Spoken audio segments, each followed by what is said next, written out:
জানিয়ে দিব এই মুহূর্তে আমাদের হাতে এসেছে বাংলাদেশের গুরুত্বপূর্ণ আপডেট সংবাদের শিরোনাম। শুরুতেই থাকছে ইসির সামনে অবস্থান কর্মসূচি শুরু করছে ছাত্রদল। এবারে জানিয়ে দিব আইনজীবী হত্যা মামলায় চিন্ময় দাস সহ ৩৯ জনের বিরুদ্ধে চার্জ গঠন। এদিকে নির্বাচন কমিশনের উপর বিএনপির আস্থা রয়েছে জানালো ফখরুল। আরও থাকছে ফয়জুল করিমের আসনে প্রার্থী দেবে না জামাত। সব শেষে জানিয়ে দিব নির্বাচনী প্রচারণায় বিএনপি প্রার্থীদের মানতে হবে ৭ দফা নির্দেশনা। এতক্ষণ শুনছিলেন হাতে থাকা আপডেট সংবাদের শিরোনাম, এবারে বিস্তারিত। তবে তার আগে অনুরোধ রইল ভিডিওটিতে একটি লাইক এবং কমেন্ট করে জানিয়ে দিন ভিডিও সম্পর্কে আপনার মূল্যবান মতামত। আরও জানিয়ে দিন ভিডিওটি কোথা থেকে দেখছেন বা কোন জেলা থেকে দেখছেন। ইসির সামনে অবস্থান কর্মসূচি শুরু করেছে ছাত্রদল। ব্যালট পেপারে অনিয়ম ও বিভিন্ন বিশ্ববিদ্যালয়ের ছাত্র সংসদ নির্বাচনে একটি রাজনৈতিক গোষ্ঠীর প্রভাব বিস্তারের প্রতিবাদে নির্বাচন কমিশন কার্যালয়ের সামনের সড়কে দ্বিতীয় দিনের অবস্থান কর্মসূচি শুরু করেছে ছাত্রদল। সোমবার বেলা 11:15টার দিকে তারা এই কর্মসূচি শুরু করে। সরেজমিনে গিয়ে দেখা গেছে বেলা 11টা থেকে ছাত্রদলের কর্মীরা ইসির সামনে আসতে শুরু করেন। মহানগরের বিভিন্ন ইউনিট থেকে ছাত্রনেতারা সেখানে অবস্থান নিয়েছেন। পরে 11:15টার দিকে তারা কর্মসূচি শুরু করেন। এ সময় ছাত্রদল সভাপতি রাকিবুল ইসলাম রাকিব ও সাধারণ সম্পাদক নাসির উদ্দিন নাসির উপস্থিত হন। ছাত্রদলের 3 অভিযোগ হল: 1. পোস্টাল ব্যালট সংক্রান্ত বিষয়ে নির্বাচন কমিশন পক্ষপাতদুষ্ট ও প্রশ্নবিদ্ধ সিদ্ধান্ত নিয়েছে, যা নির্বাচন প্রতিক্রিয়ার নিরপেক্ষতা নিয়ে গুরুতর সংশয় সৃষ্টি করছে। 2. বিশেষ একটি রাজনৈতিক গোষ্ঠীর চাপের মুখে দায়িত্বশীল ও যৌক্তিক সিদ্ধান্তের পরিবর্তে হঠকারী ও অদূরদর্শী সিদ্ধান্ত গ্রহণ করছে ইসি, যা কমিশনের স্বাধীনতা ও পেশাদারত্বকে প্রশ্নবিদ্ধ করে। 3. বিশেষ রাজনৈতিক দলের প্রত্যক্ষ প্রভাব ও হস্তক্ষেপে শাহজালাল বিজ্ঞান ও প্রযুক্তি বিশ্ববিদ্যালয় ছাত্র সংসদ নির্বাচনের বিষয়ে ইসি নজিরবিহীন ও বিতর্কিত প্রজ্ঞাপন জারি করছে, যা বিশ্ববিদ্যালয়ের গণতান্ত্রিক চর্চার জন্য অশনি সংকেত। আইনজীবী হত্যা মামলায় চিন্ময় দাস সহ ৩৯ জনের বিরুদ্ধে চার্জ গঠন। চট্টগ্রাম নগরের কোতোয়ালি থানায় দায়ের করা চট্টগ্রাম জেলা আইনজীবী সমিতির সদস্য অ্যাডভোকেট সাইফুল ইসলাম আলিফ হত্যা মামলায় সনাতনী জাগরণ জোটের মুখপাত্র চিন্ময় কৃষ্ণ দাস ব্রহ্মচারী সহ ৩৯ জন আসামির বিরুদ্ধে চার্জ গঠন করছেন আদালত। সোমবার সকালে চট্টগ্রাম দ্রুত বিচার ট্রাইব্যুনালের বিচারক মোহাম্মদ জাহিদুল হক এ চার্জ গঠন করেন। এ সময় চিন্ময় কৃষ্ণ দাস ব্রহ্মচারী সহ 23 আসামি আদালতে হাজির করা হয়। চট্টগ্রাম জেলা আইনজীবী সমিতির সভাপতি অ্যাডভোকেট আব্দুস সত্তার বলেন, অ্যাডভোকেট সাইফুল ইসলাম আলিফ হত্যা মামলায় মোট ৩৯ জনের বিরুদ্ধে চার্জ গঠন করা হয়েছে। মামলার 16 জন আসামি এখনও পলাতক। আদালতে চিন্ময় কৃষ্ণ দাস ব্রহ্মচারীর পক্ষে একজন আইনজীবী উপস্থিত ছিলেন। পলাতক আসামিদের পক্ষে একজন আইনজীবী হাজির থাকলেও কারাগারে থাকা 22 জন আসামির জন্য আগামী ধার্য তারিখে লিগ্যাল এইড অফিস থেকে আইনজীবী নিয়োগ দেওয়া হবে বলে জানান সংশ্লিষ্টরা। মামলার পরবর্তী শুনানির জন্য ধার্য করা হয়েছে আগামী 2 ফেব্রুয়ারি। নির্বাচন কমিশনের উপরে বিএনপির আস্থা রয়েছে বলছে ফখরুল। নির্বাচন কমিশনের উপরে বিএনপির আস্থা রয়েছে জানিয়েছে দলটির মহাসচিব মির্জা ফখরুল ইসলাম আলমগীর। তিনি বলেন, আমরা বিশ্বাস করি যে নির্বাচন কমিশন যোগ্যতার সঙ্গেই এই নির্বাচন পরিচালনা করতে সক্ষম হবে। সোমবার রাজধানীর জিয়া উদ্যানে শহীদ রাষ্ট্রপতি জিয়াউর রহমানের 90তম জন্মবার্ষিকীতে শ্রদ্ধা নিবেদন শেষে তিনি এসব কথা বলেন। ফখরুল বলেন, শহীদ প্রেসিডেন্ট জিয়াউর রহমানকে সেজন্য আমরা বাংলাদেশের মানুষ প্রতি বছর স্মরণ করি, কারণ তার দেখানো যে পথ, সেই পথেই আমরা সামনের দিকে এগিয়ে যাই। একটা উদার গণতান্ত্রিক বাংলাদেশ প্রতিষ্ঠা করার লক্ষ্যে আমরা আরও দৃঢ়ভাবে শপথ গ্রহণ করি।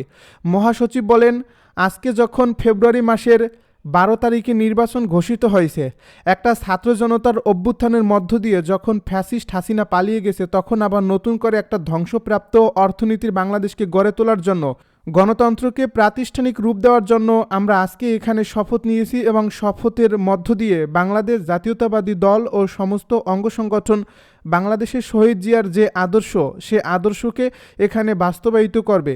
এই শপথ আমরা আজকে এখানে নিয়েছি। অনেকের মনোনয়ন বাতিল হচ্ছে, পোস্টাল ব্যালট নিয়ে বিতর্ক হচ্ছে। এ নিয়ে দলীয় অবস্থান জানতে চাইলে বিএনপি নেতা ফখরুল বলেন, এটা বরাবরই আপনার নির্বাচন কমিশনের যখন বাছাই হয় তখন কিছু সমস্যা থাকে, এটা নতুন কোনো ব্যাপার না। আমরা এখন পর্যন্ত নির্বাচন কমিশনকে দেখেছি যে মোটামুটিভাবে তারা যোগ্যতার সঙ্গে কাজ করছে। আমাদের যে সমস্যাগুলো দুই একটা যেটা আমরা মনে করছি সেগুলো আমরা গতকাল তার সামনে তুলে ধরেছি এবং আমরা বিশ্বাস করি যে নির্বাচন কমিশন যোগ্যতার সঙ্গেই এই নির্বাচন পরিচালনা করতে সক্ষম হবে। জামায়াতের আমিরের জন্য বিএনপির চেয়ারম্যানের মতো নিরাপত্তা দেওয়ার একটা বিষয় সামনে এসেছে, সেটি জানতে চাইলে তিনি বলেন, এটা তাদের ব্যাপার, এটা আমাদের কিছু নয়। এ অনুষ্ঠানে দলের স্থায়ী কমিটির সদস্য ডক্টর মুঈন খান, সালাউদ্দিন আহমেদ, মির্জা আব্বাস, গয়েশ্বর চন্দ্র রায়, চেয়ারপারসনের উপদেষ্টা আমানুল্লাহ আমান, জ্যেষ্ঠ যুগ্ম মহাসচিব রুহুল কবির রিজভী, যুগ্ম মহাসচিব হাবিবুন নবী খান সোহেল, ঢাকা 12 আসনের স্বতন্ত্র প্রার্থী সাইফুল আলম নীরব, ঢাকা মহানগর উত্তর স্বেচ্ছাসেবক দলের সহ সভাপতি ফখরুল ইসলাম রবিন সহ দলের বিভিন্ন অঙ্গ ও সংগঠনের নেতারা কর্মসূচিতে অংশ নেন। ফয়জুল করিমের আসনে প্রার্থী দেবে না জামাত। এক ভোট বাক্স নীতি নিয়ে আসন সমঝোতার শেষ মুহূর্তে সরে গেলেও ইসলামী আন্দোলনের সিনিয়র নায়েবে আমির মুফতি সৈয়দ মোহাম্মদ ফয়জুল করিমের আসনে কোনো প্রার্থী দেবে না জামাত ও 10 দলীয় জোট। রোববার সন্ধ্যায় রাষ্ট্রীয় অতিথি ভবন যমুনায় প্রধান উপদেষ্টার সঙ্গে বৈঠক শেষে এক সংবাদ সম্মেলনে এ তথ্য জানান জামায়াতে ইসলামী নায়েবে আমির সৈয়দ আবদুল্লাহ মোহাম্মদ তাহের।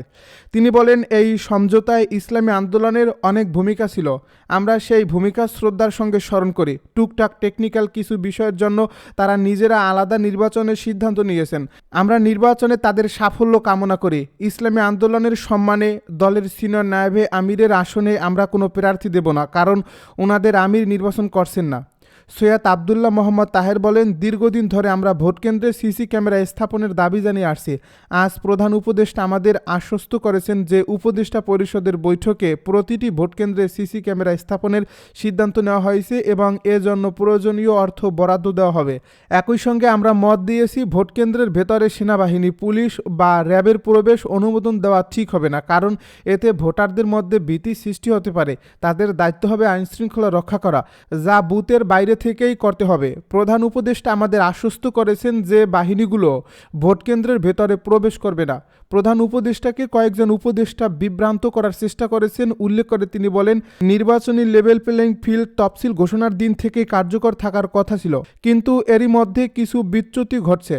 প্রধান উপদেষ্টা বিস্ময়ের সঙ্গে জানিয়েছেন তিনি এ বিষয়গুলো আগেই নির্দেশনা দিয়েছিলেন। আমরা তাকে অনুরোধ করেছি যারা এসব বাস্তবায়নে প্রতিবন্ধকতা সৃষ্টি করেছেন তাদের বিরুদ্ধে কঠোর হাতে, কিন্তু তিনি তা স্বীকার করেছেন যে অনেক তথ্য তার কাছে যথাযথভাবে পৌঁছাচ্ছে না। নির্বাচনী প্রচারণায় বিএনপি প্রার্থীদের মানতে হবে 7 দফা নির্দেশনা। আসন্ন ত্রয়োদশ জাতীয় সংসদ নির্বাচনে বিএনপি মনোনীত ধানের শীষের প্রার্থীদের নির্বাচনী প্রচারণা পরিচালনায় 7 দফা নির্দেশনা দিয়েছে দলটি। রোববার রাতে বিএনপি নির্বাচন পরিচালনা কমিটির চেয়ারম্যান নজরুল ইসলাম খান স্বাক্ষরিত এক বার্তায় এসব নির্দেশনা দেওয়া হয়। এই বার্তায় বলা হয়, আগামী 22 জানুয়ারি থেকে নির্বাচনী প্রচারণায় পুরোদমে শুরু হবে। এ সময় ব্যানার, বিলবোর্ড, ফেস্টুন, হ্যান্ডবিল বা লিফলেট, ছবি এবং ভোটার স্লিপ ব্যবহারের ক্ষেত্রে প্রচলিত সব বিধিবিধান যথাযথভাবে অনুসরণ করতে দলের মনোনীত প্রার্থীদের প্রতি আহ্বান জানানো হয়েছে। ব্যানারের সর্বোচ্চ পরিমাপ হবে 10 ফুট বাই 4 ফুট এবং বিলবোর্ড 16 ফুট বাই 9 ফুট। এছাড়া festoon 18 inch by 24 inch, handbill বা লিফলেট 8.27 ইঞ্চি বাই 11.69 ইঞ্চি। নির্বাচনী প্রচারণায় কোনো ধরনের পোস্টার ব্যবহার করা যাবে না। প্রচারণায় ব্যবহৃত ব্যানার, ফেস্টুন, হ্যান্ডবিল বা লিফলেট, ছবি এবং ভোটার স্লিপ সাদা কালো রঙের হতে হবে। শুধু বিলবোর্ড ও সামাজিক যোগাযোগ মাধ্যমে লেখা ও ছবি রঙিন করা যাবে। ব্যানার, হ্যান্ডবিল ও লিফলেট ও ফেস্টুনে প্রার্থীর প্রতীক ও নিজের ছবির সঙ্গে কেবল বর্তমান দলীয় প্রধানের পোর্ট্রেট ছবি ছাপানো যাবে। মুদ্রণকারী প্রতিষ্ঠানের নাম, ঠিকানা ও মুদ্রণের তারিখ উল্লেখ না থাকা কোনো ব্যানার, হ্যান্ডবিল বা লিফলেট, ফেস্টুন ব্যবহার করা যাবে না। কোনো প্রার্থী একটি নির্বাচনী এলাকায় 20টির বেশি বিলবোর্ড ব্যবহার করতে পারবে না। নির্বাচনী প্রচারণা ও ভোট গ্রহণের সময় কোনো ধরনের ড্রোন, কোয়াডকপ্টার বা এ ধরনের যন্ত্র ব্যবহার করা যাবে না। বিএনপির পক্ষ থেকে জানানো হয়, নির্বাচনী আচরণবিধি মেনে সুষ্ঠু ও শৃঙ্খলাপূর্ণ প্রচারণা নিশ্চিত করতেই এসব নির্দেশনা দেওয়া হয়েছে।